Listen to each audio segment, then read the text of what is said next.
Hi, it's Sam back from the Rubik's Cube, and today I have an unboxing from the cubicle.us.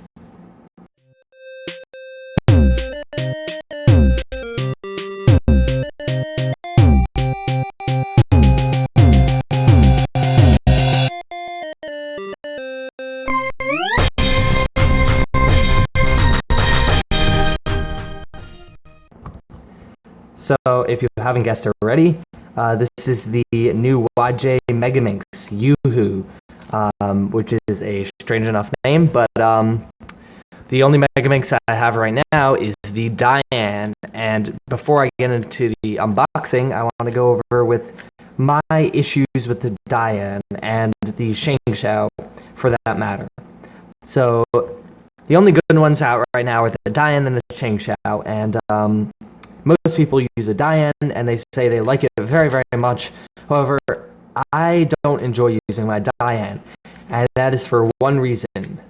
It's lockups. I really dislike the way that this cube locks up, as you can see right there, and it's just not enjoyable for me to play with. And same goes for the Shang Xiao. It's very, very locky. So if there's one thing that I hope for with this Megaminx is that it doesn't have any locking issues. And from what I've seen, it doesn't seem to have that issue, especially with the mechanism that it has. So I did get a black version because the stickless version has some colors I cannot distinguish because there are 12 colors on here. And those colors are the purple and the blue over here. So hopefully I won't have an issue with any of the stickers either, but that's a very distinct possibility. So I may have to make my own Megaminx color scheme, but hopefully it won't come to that. Anyway, let's get into it.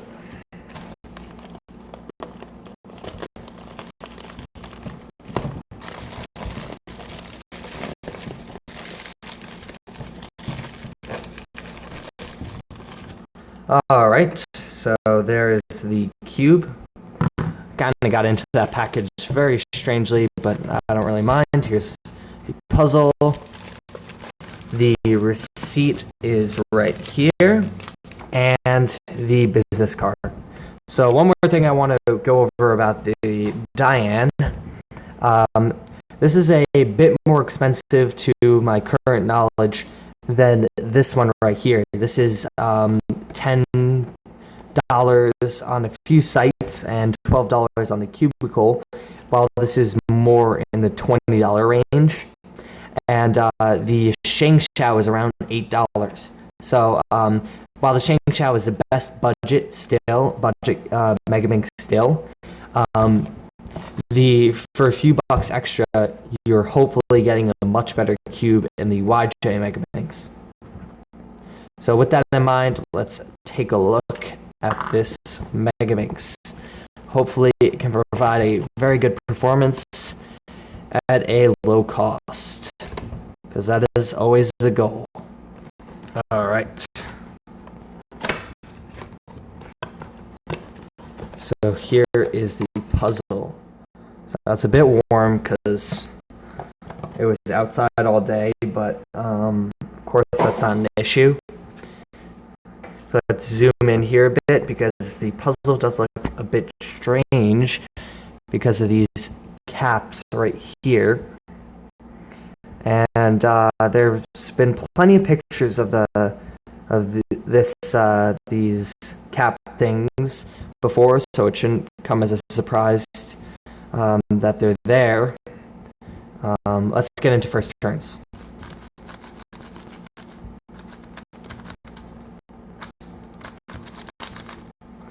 Well, the Megaminx is very, very smooth. Turning by itself is very, very nice, fast and smooth. And with a added top layer, I'm getting some blocks, which is unfortunate. It may just be that I'm bad at turning on the Megaminx, so that's why I have a problem with locking on every single Megaminx I try. But of course, it's going to need some work.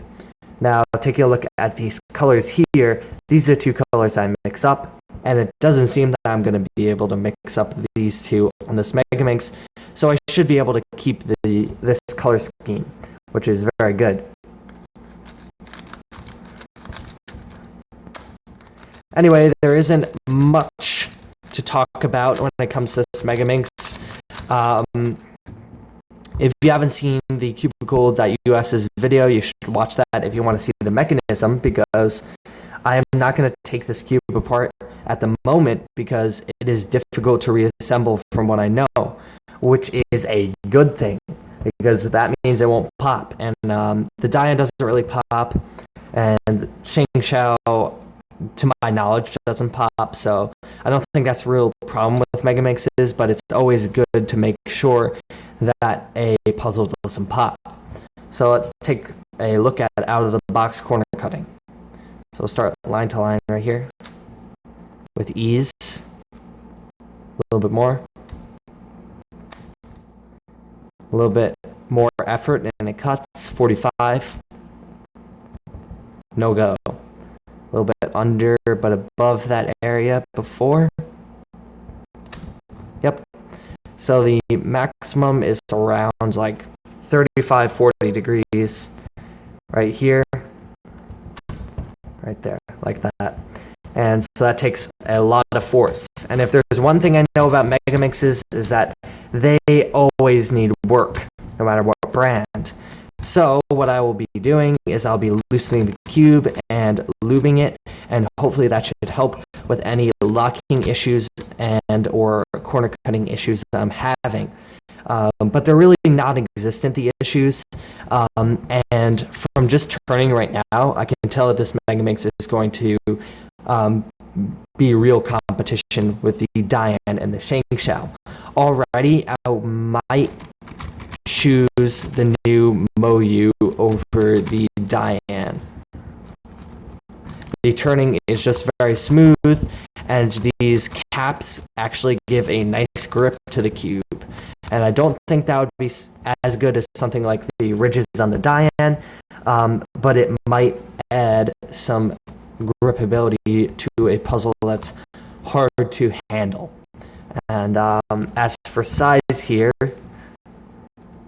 we can see that the YJ looks a bit bigger, and that is the case. It is larger. And I don't know how that would affect Megaminx solvers because I'm not a Megaminx solver, but hopefully in not a bad way, and maybe even a good way, I'm not sure. But so far, I'm pretty impressed with this puzzle.